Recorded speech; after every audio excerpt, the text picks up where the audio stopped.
Hello everyone, welcome to my YouTube channel.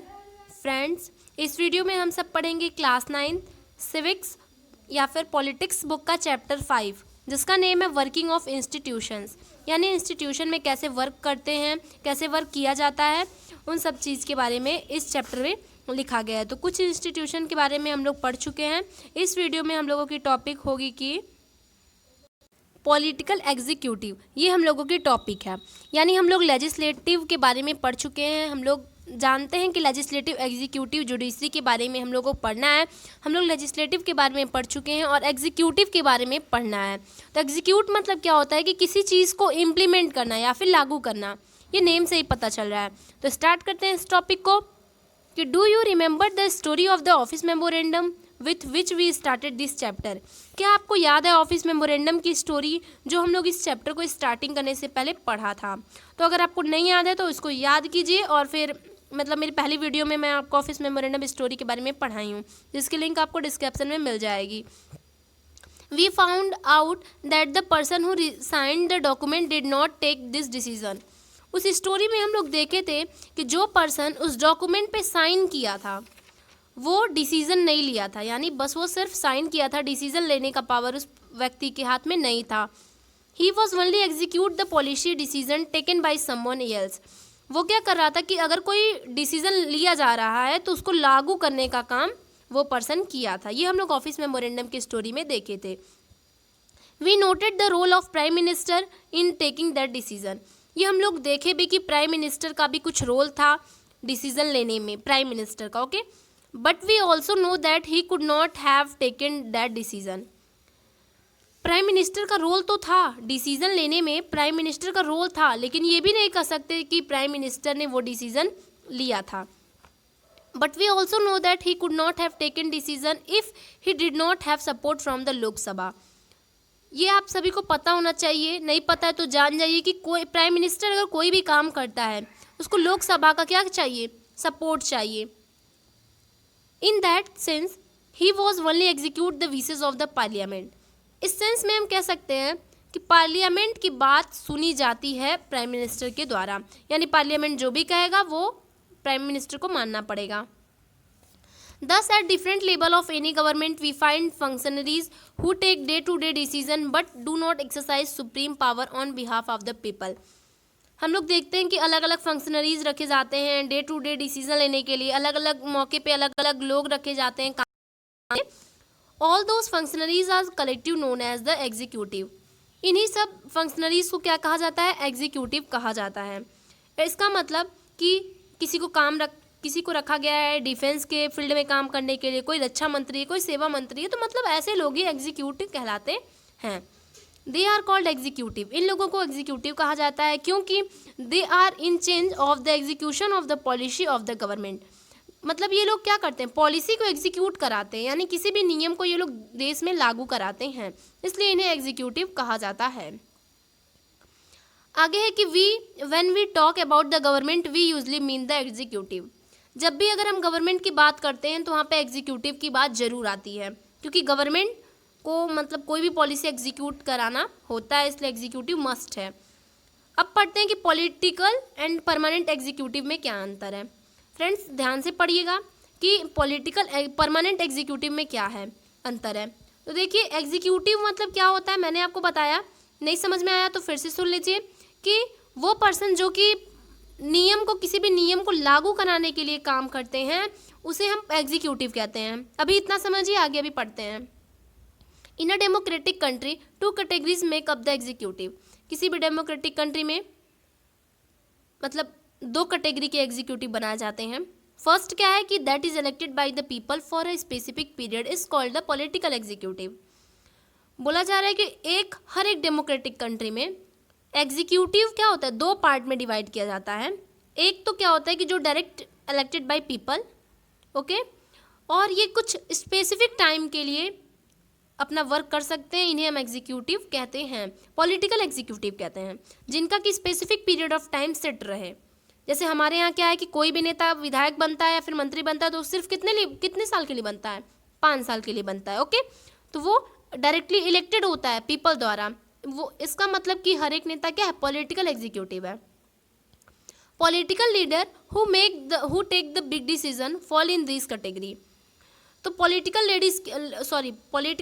Leader क्या होते हैं कि इसी कैटेगरी में आते हैं, यानी पॉलिटिकल एग्जीक्यूटिव कैटेगरी में आते हैं। सेकंड कैटेगरी में क्या होता है कि people are appointed on a long term basis. उसमें पीपल किस लिए अपॉइंट किए जाते हैं, मतलब अपने लॉन्ग टर्म बेसिस के लिए अपॉइंट किए जाते हैं। जैसे आप मान लीजिए आईपीएस हुए, आईएएस हुए, ये लोग पढ़ लिख करके बनते हैं और ये लोग कब तक, इन लोगों की जब तक एज रहती है तब तक ये लोग लॉन्ग टर्म के लिए लोग अपनी नौकरी करते हैं।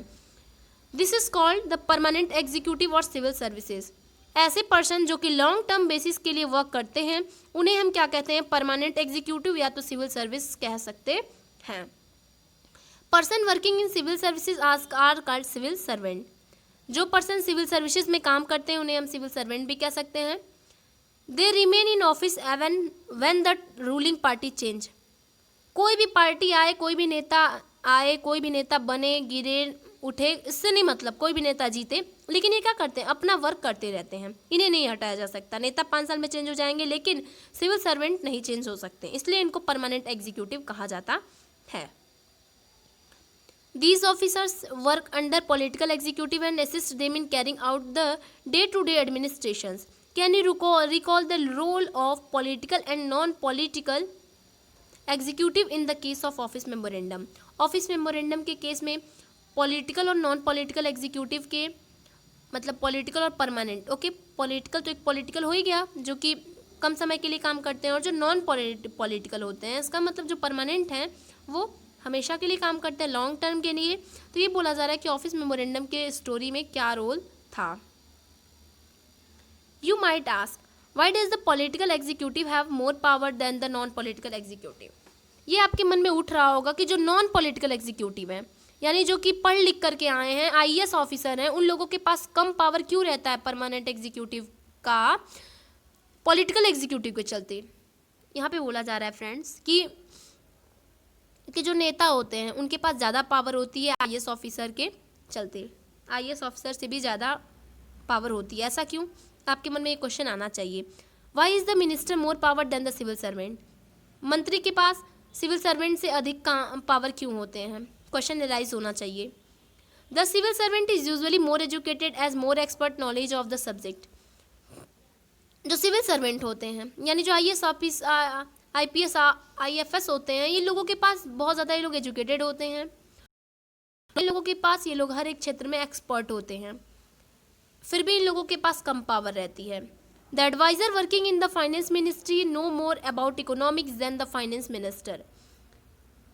फाइनेंस मतलब देखिए जो फाइनेंस मिनिस्टर है वो एक फाइनेंस, देखिए मैं यहाँ पे ऐसे करके समझाना चाहूँगी कि जो भी सिविल सर्वेंट है वो क्या होगा, एक फाइनेंस के बारे में अधिक जानेगा एक फाइनेंस मिनिस्टर के चलते। अच्छा सुनिए, अगर रक्षा मंत्री है तो रक्षा मंत्री कम जानेगा रक्षा के बारे में जितना कि रक्षा के बारे में जो पढ़ाई किया हुआ सर्वेंट है। आप टीचर से ज़्यादा जानते हैं कि टीचर ज़्यादा जानता है। उसी तरह क्या होता है कि सिविल सर्वेंट ज़्यादा पढ़ के आए रहते हैं, वो हर एक फील्ड में ज़्यादा जानकारी रखते हैं। समटाइम द मिनिस्टर में know very little about the technical matter that come under their ministry. कभी कभी तो ऐसा होता है कि जो व्यक्ति जिस चीज़ का मंत्री रहता है उसी चीज़ के बारे में नहीं पता, यानी रक्षा मंत्री को रक्षा के ही बारे में नहीं पता, फिर भी वो लोग क्या होते हैं मिनिस्टर बन सकते हैं, फिर भी उनके पास ज़्यादा पावर होती है। This could easily happen in minister like defence, industry, health, science and technology, mining etcetera. जैसे कि कोई डिफेंस का मिनिस्टर है, कोई industry, health, science, technology, mining की जो भी मिनिस्टर होते हैं उन लोगों को इन सब चीज़ के बारे में बहुत कम पता रहता है, फिर भी लोग मिनिस्टर हो जाया करते हैं। Why should the minister have the final से ऑन दिस मैटर। इन सब चीज़ के बारे मैटर में क्यों फाइनल डिसीजन एक मिनिस्टर ही ले सकता है, सिविल सर्वेंट क्यों नहीं ले सकता अगर उसके पास ज़्यादा पावर, उसके पास ज़्यादा एजुकेटेड है फिर भी। The reason is very simple, reason बहुत सिंपल है कि डेमोक्रेसी में क्या होता है कि the will of the people is supreme. जनता के द्वारा जो चुना गया व्यक्ति है उसके पास सबसे ज़्यादा पावर है पूरे इंडिया में। ये एक डेमोक्रेसी वाली कंट्री कहती है कि of the people is supreme. जो पर्सन जनता का है वो सबसे बड़ा पावरफुल है। The minister is elected by the people, हर एक मंत्री पीपल द्वारा चूज किया जाता है और empowered the exercise the will of the power on their behalf। और मिनिस्टर क्या करते हैं, लोकसभा राज्यसभा में जाकर जनता के बिहाफ में काम करते हैं, यानी जनता उन्हें चुन के भेजती है कि आप हमारे साइड से बात कीजिएगा, हम लोग तो आ नहीं सकते, आप बात कीजिएगा। यानी कोई भी लीडर जनता के बिहाफ में काम करती है, इसलिए उसका पावर ज़्यादा रहता है। आप हमेशा याद रखिएगा, बहुत इंपॉर्टेंट चीज़ है। She is finally answerable to the people for all the consequences of her decision, that is why minister take all the final decision. इसी यही कारण है कि कोई भी अगर फाइनल डिसीजन लेना होता है, कोई भी फाइनल आंसर देना होता है, तो पीपल की मतलब पीपल के साइड से वो नेता ही दिया करते हैं, इसलिए उनके पास ज़्यादा पावर दी गई रहती है by people. The minister decide overall framework on objective in which decision on policy should be made. नेता यानी मिनिस्टर, मंत्री ही बताते हैं कि कैसे ये काम फ्रेम किया जाएगा, कैसे कैसे डिसीजन लिया जाएगा, सब कुछ नेता ही करते हैं। The minister is not expected to be an expert in the matter of her ministry।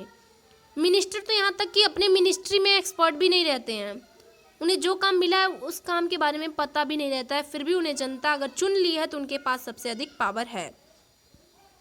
But every of an expert hold different opinion place before her more than one option depending on what the overall objective is the minister decide. लेकिन फिर भी इतना तो हर एक नेता को पता रहता है कि हम इसके लिए बनाए गए हैं, तो जनता के बिहाफ में काम कर रही है। तो क्या होता है कि इसीलिए मिनिस्टर क्या होता है कि पीपल के साइड से बोलता है कि हमारी जनता ये चाहती है, ऐसा होना चाहिए। पीपल के ओपिनियन को लेकर के हर एक मिनिस्टर काम करता है। Actually this happen in any large organisation, ऐसा हर जगह होता है, बड़े बड़े ऑर्गेनाइजेशंस में भी होता है। Those who understand the overall picture take the most important decision, not the expert. जो भी मतलब कहने का मतलब जो भी इम्पोर्टेंट डिसीजन ले रहा है, अच्छा ले रहा है, जनता चुन ली है तो वही लेगा, ठीक है। इसका मतलब ये नहीं कि आप बहुत ज़्यादा पढ़े लिखे हैं और जनता आपको नहीं पसंद करती तो आप काम करेंगे वहाँ पे, आपके पास पावर ही नहीं रहेगी। Okay, the expert can tell the route but someone with a large view decide the destination. Expert क्या कर सकते हैं, यानी सिविल सर्वेंट क्या करते हैं कि मिनिस्टर को रास्ता बताते हैं, रूट बताते हैं कि आप ऐसे नहीं ऐसे काम कीजिए, लेकिन करता कौन है, वो मिनिस्टर ही करते हैं। In a democracy elected minister perform this role. हर एक डेमोक्रेटिक कंट्री में इलेक्टेड मिनिस्टर हर काम करता है। अब एक मिनिस्टर, अब पहले प्राइम मिनिस्टर और काउंसिल ऑफ मिनिस्टर के बारे में पढ़ते हैं कि इन लोगों की क्या पावर है। Okay, prime minister is the most important political institutions in the country. पूरे देश में सबसे पॉलिटिकल इंस्टीट्यूशन में सबसे मोस्ट पर्सन जो होते हैं वो प्राइम मिनिस्टर होते हैं। Yet there is post of the prime minister. Prime minister के लिए कोई डायरेक्ट इलेक्शन नहीं होता है, हम लोग डायरेक्ट जनता लोग प्राइम मिनिस्टर को वोट नहीं देती है। The president appoint the prime minister. President जो राष्ट्रपति होते हैं वही प्राइम मिनिस्टर को चूज करते हैं, लेकिन the president can not appoint anyone she like. President के भी पास ये पावर नहीं रहती कि जिसको मन करे उसको बना दे prime minister. The president appoint the leader of the majority party और the coalition of the party they command the majority in the Lok Sabha as prime minister. ये शर्त होती है कि वही आदमी प्राइम मिनिस्टर बन सकता है जो कि अपनी पार्टी या फिर कोलिजन पार्टी में से, मतलब लोकसभा का मेंबर हो, वही प्राइम मिनिस्टर बन सकता है। आप अगर लोकसभा के आप मेंबर हैं तो चांसेस हैं कि आप बन सकते हैं prime minister. In case no single party और alliance get a majority, the president appoint the person most likely to support. The prime minister does not have fix tenure. Prime minister के पास कोई टेन्योर नहीं होता है fix कि हाँ वो इतने साल ही रहेगा। Okay, he continue in power so long as he remain the leader of the majority party और कोलिजन। अगर ये अच्छा काम कर रहे हैं तो ये रह सकते हैं आगे आने वाले साल में भी। After the appointment of Prime Minister, the President appoint other minister on the advice of the Prime Minister। देखिए, पहले तो क्या होता है कि प्रेसिडेंट यानी राष्ट्रपति एक प्रधानमंत्री को चूज करते हैं। ऐसे प्रधानमंत्री को चूज करते हैं जो कि लोकसभा का मेंबर हो। फिर जब प्राइम मिनिस्टर हो जाता है तो प्राइम मिनिस्टर से सलाह लेकर के प्रेसिडेंट एक मिनिस्टर को चूज करते हैं, यानी राष्ट्रपति प्रधानमंत्री को चूज करते हैं। प्रधानमंत्री बनने के बाद प्रधानमंत्री हर एक मंत्रियों को चूज करता है। आई बात समझ में? The minister is usually from the party और the coalition that has a majority in the Lok Sabha. Minister को क्या होना चाहिए कि उसको लोकसभा में मेजोरिटी रहनी चाहिए। Prime minister is free to choose minister as long as they are member of parliament. Prime minister free रहता है कि वो किसी को भी अपना लोकसभा का मेंबर बना सकता है। सम टाइम कुछ समय में ऐसा होता है कि a person who is not the member of parliament can also became the minister. वो पर्सन जो कि पार्लियामेंट का मेंबर नहीं है वो भी मिनिस्टर बन सकता है, लेकिन such a person had to get elected to one of the house of the parliament within 6 months to appointment at minister. मान लीजिए कि प्राइम मिनिस्टर, मान लीजिए आपको प्रधानमंत्री मंत्री बना दे रहे हैं, तो आप किसी भी लोकसभा राज्यसभा के आप मेंबर नहीं हैं, फिर भी अगर आप मंत्री बन जा रहे हैं तो आपको 6 month के अंदर, फ्रेंड्स 6 month के अंदर आपको 2 का मेंबर बन के रहना होगा। अगर 6 महीने के अंदर अगर आप नहीं बन पाते हैं तो आपको रिज़ाइन देना पड़ जाएगा, हट जाएंगे आप वहाँ से। अगर बन गए 6 महीने के अंदर किसी भी पार्टी, किसी भी लोकसभा या राज्यसभा के मेंबर, तब आप अपने पावर को कंटिन्यू कर सकते हैं। Council of minister is the official name for the body that include all the minister.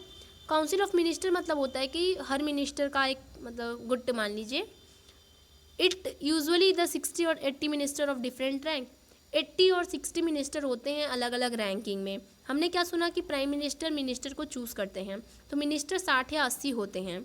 पहला तो होता है cabinet minister, are usually top level leader of the ruling party और parties who are in change of the major ministries. पहला तो होता है cabinet minister जो कि एकदम टॉप लेवल का लीडर होता है। Who are in charge of the major minister, अलग अलग मतलब छोटे मिनिस्टर का ये इंचार्ज होता है कैबिनेट मिनिस्टर, यानी हेड होता है छोटे मिनिस्टर्स का। Usually the cabinet minister made to take decision in the name of the council of minister. Cabinet is thus the inner ring of council of minister. It comprise about 20 minister.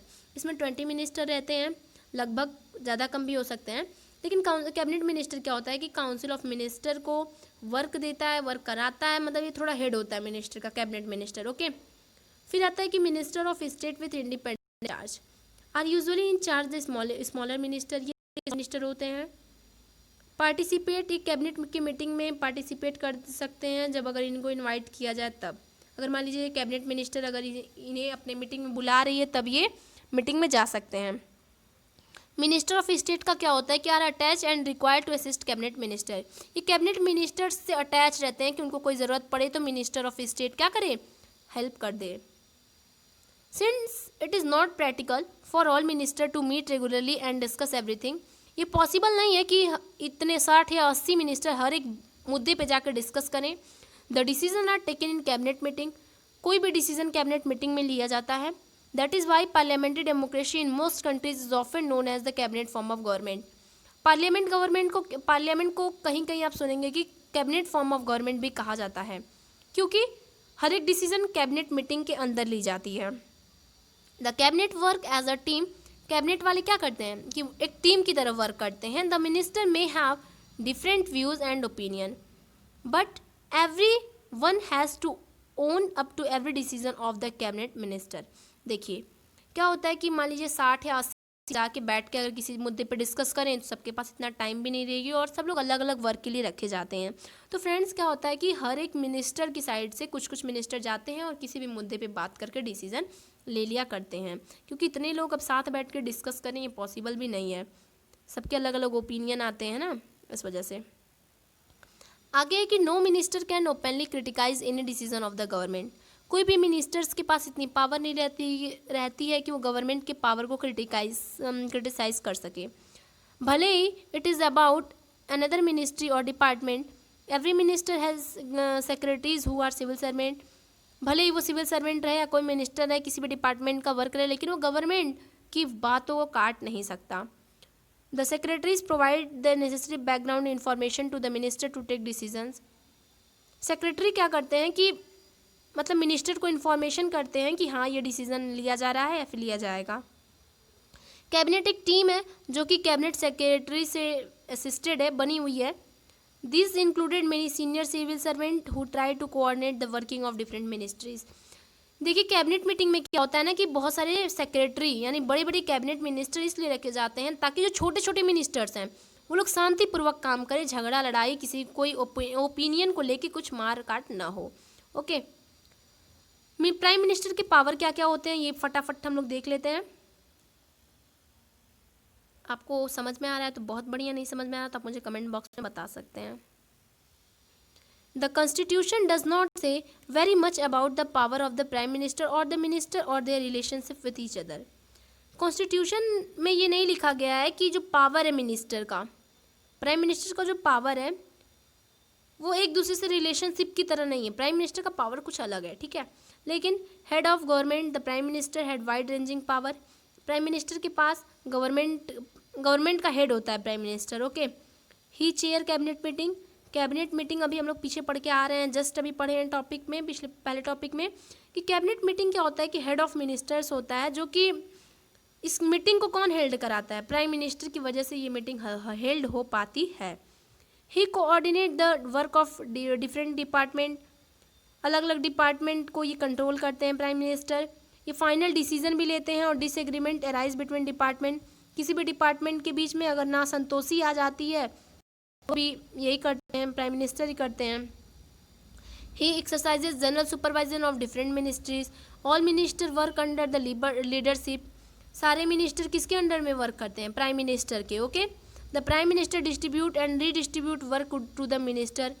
हर मंत्रियों को काम, कौन मंत्री कौन सा काम करेगा, किस पद पे रहेगा, ये प्राइम मिनिस्टर ही डिसाइड करते हैं। He also has the power to dismiss minister. Prime minister, देखिए सब पावर ही पढ़ रहे हैं फ्रेंड, सीरियसली लीजिएगा कि सब पावर है मिनिस्टर का, ओके। कि प्राइम मिनिस्टर क्या कर सकता है कि किसी भी मिनिस्टर को काम को रिडिस्ट्रीब्यूट कर सकता है, बांट सकता है कि आप ये काम करेंगे, आप वो काम करेंगे। और he also had the power to dismiss minister. Prime minister के पास इतनी भी पावर होती है कि किसी भी मंत्री को हटा सकता है मंत्री पद से। When the prime minister quit and the entire ministry quits. Thus, if the cabinet is the most powerful institution in the India, within the cabinet it is the prime minister who is the most powerful. हर एक minister से powerful सबसे ज़्यादा मतलब prime minister रहते हैं। अगर prime minister खुश हैं तो समझ लीजिए सारे मंत्री आराम से काम कर सकते हैं। The power of the prime minister in all parliamentary democracy of the world has increased so much in recent decades that parliamentary democracy are sometimes seen as the prime minister form of government. बोला जा रहा है कि recent decades यानी कुछ साल पहले जो पार्लियामेंट्री डेमोक्रेसी में जो प्राइम मिनिस्टर का जो पावर है वो इंक्रीज कर दिया गया है, ओके। मतलब पहले इतना ज़्यादा पावर नहीं था प्राइम मिनिस्टर के पास जितना अब हो गया है। As political party have come to play a major role in politics, the prime minister control the cabinet and parliament through the party.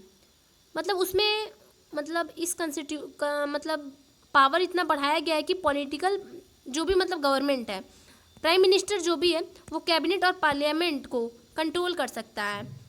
किसी भी पार्टी को, किसी भी कैबिनेट को कुछ भी कर सकता है, पार्लियामेंट को, सॉरी वेट सेंटेंस गलत हो गया मेरा बोलने का, कि देखिए प्राइम मिनिस्टर कैसा कर सकता है कि किसी भी कैबिनेट को, मिनिस्टर को अपने गवर्न कर सकता है, अंडर में रख सकता है। इतना पावर बढ़ाया गया है प्राइम मिनिस्टर का कुछ डिकेड पहले यानी कुछ साल पहले।